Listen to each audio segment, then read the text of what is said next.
नमस्कार दोस्तों, मेरे YouTube चैनल मानसी स्टोरी 2.0 में आपका स्वागत है। आज मैं आपको लड्डू गोपाल की एक सच्ची कहानी सुनाने वाली हूँ कि कैसे भगवान कलयुग में भी चमत्कार दिखाते हैं। चलिए दोस्तों, कहानी शुरू करते हैं। कमल किशोर सोने एवं हीरे जवाहरात बनाने एवं बेचने का काम करता था। उसकी दुकान से बने हुए गहने दूर दूर तक मशहूर थे।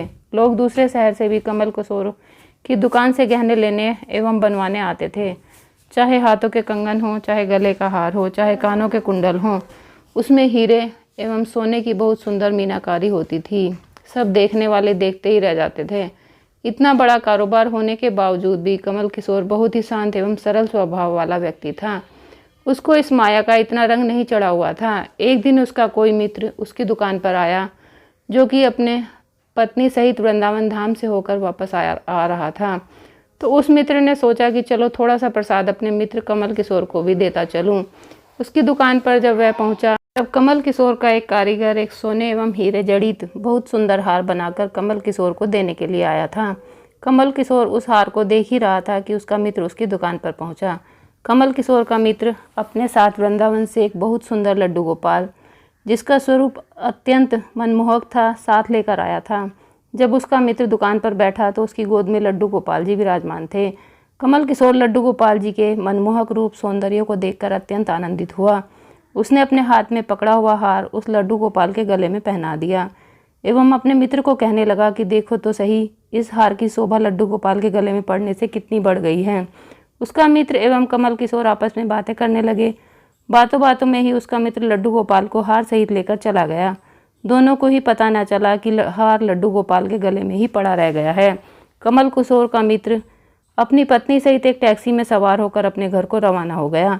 जब वह टैक्सी से उतरे तो भूलवश लड्डू गोपाल जी उसी टैक्सी में रह गए। टैक्सी वाला एक गरीब आदमी था जिसका नाम राजू था, जो कि दूसरे शहर से यहाँ अपने परिवार का पालन पोषण करने के लिए टैक्सी चलाता था एवं वह टैक्सी लेकर काफ़ी आगे निकल चुका था।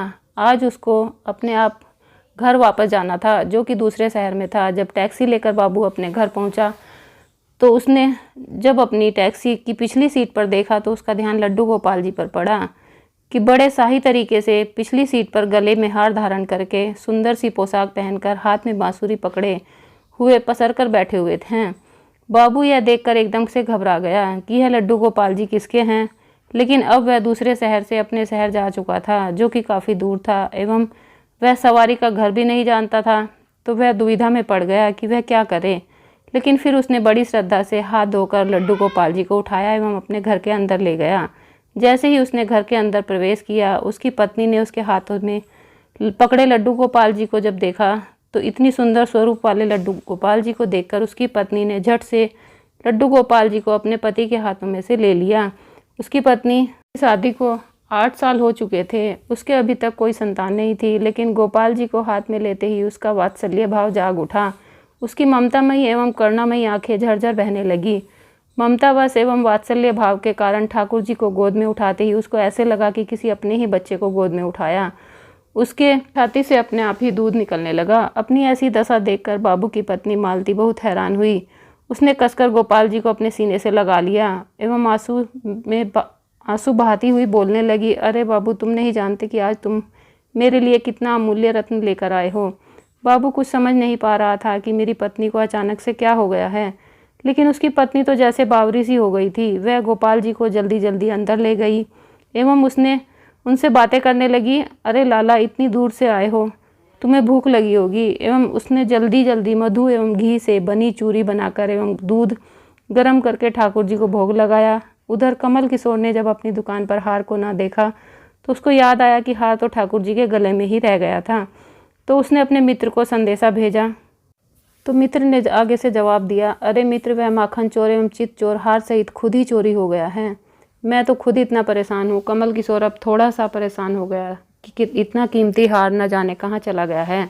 मुझे तो लाखों का नुकसान हो गया। लेकिन फिर भी अपने सरल स्वभाव के कारण उसने अपने मित्र को कुछ नहीं कहा एवं उसने अपने मन में सोचा कि कोई बात नहीं, मेरा हार तो ठाकुर जी के ही अंग लगा है। अगर मेरी भावना सच्ची है तो ठाकुर जी उसको पहने रखें। उधर बाबू एवं उसकी पत्नी मालती दिन रात ठाकुर जी की सेवा करते। अब तो मालती एवं बाबू को लड्डू गोपाल जी अपने बेटे जैसे ही लगने लगे थे। लड्डू गोपाल जी की कृपा से अब मालती के घर एक बहुत ही सुंदर बेटी ने जन्म लिया। इन सब बातों का श्रेय वह लड्डू गोपाल जी को देते थे कि हमारा यह बेटा है एवं हमारी एक बेटी है। अब हमारा परिवार पूरा हो चुका है। मालती लड्डू गोपाल जी को इतना स्नेह करती थी कि रात को उठ कर देखने जाती कि लड्डू गोपाल जी को कोई कष्ट तो नहीं है। ऐसे ही एक दिन कमल किशोर व्यापार के सिलसिले में दूसरे शहर आना पड़ा।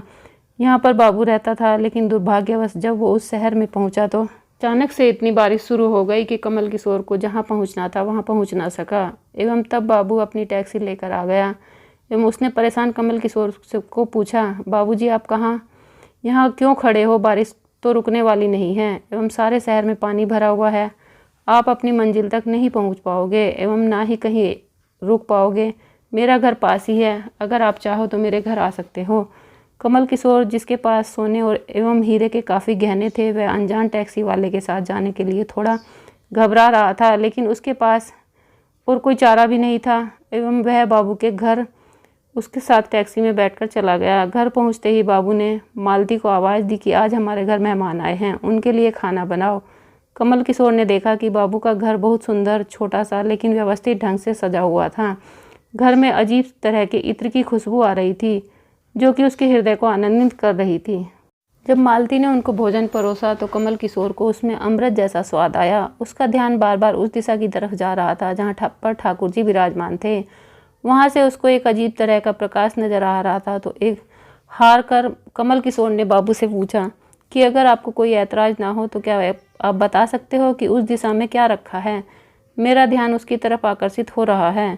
तो बाबू एवं मालती ने एक दूसरे की तरफ मुस्कुराते हुए कहा कि वहाँ पर तो हमारे घर के सबसे अहम सदस्य लड्डू गोपाल जी विराजमान हैं। तो कमल किशोर ने कहा, क्या मैं उनके दर्शन कर सकता हूँ? तो मालती ने उनको उस कोने में ले गई जहाँ पर लड्डू गोपाल जी विराजमान थे। कमल किशोर लड्डू गोपाल जी को एवं उनके गले में पड़े हार को देखकर एकदम से हैरान हो गया। यह तो वही लड्डू गोपाल हैं एवं वही हार है जो मैंने अपने मित्र के लड्डू गोपाल जी को डाला था।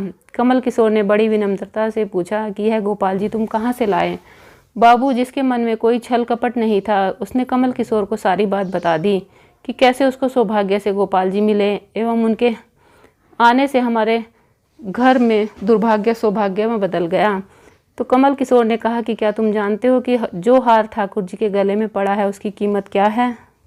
तो बाबू एवं मालती ने बड़ी विनम्रता से कहा कि जो चीज़ हमारे लड्डू गोपाल जी के अंग लग गई है हम उसका मूल्य नहीं जानना चाहते एवं हमारे लाला के सामने कोई किसी भी चीज़ का, किसी भी हार का कोई मोल नहीं है। तो कमल किशोर एकदम चुप हो गया एवं उनसे मन में सोचा कि चलो अच्छा है मेरा हार ठाकुर जी ने अपने अंग लगाया हुआ है। अगले दिन जब वह चलने को तैयार हुआ एवं बाबू उनको टैक्सी में लेकर उनके मंजिल तक पहुंचाने गया। जब कमल किशोर टैक्सी से उतरा एवं जाने लगा तभी बाबू ने उनको आवाज़ लगाई कि ज़रा रुको, यह आपका कोई सामान हमारी टैक्सी में रह गया है। लेकिन कमल किशोर ने कहा, मैंने तो वहाँ कुछ नहीं रखा। लेकिन बाबू ने कहा कि यह बैग तो आपका ही है।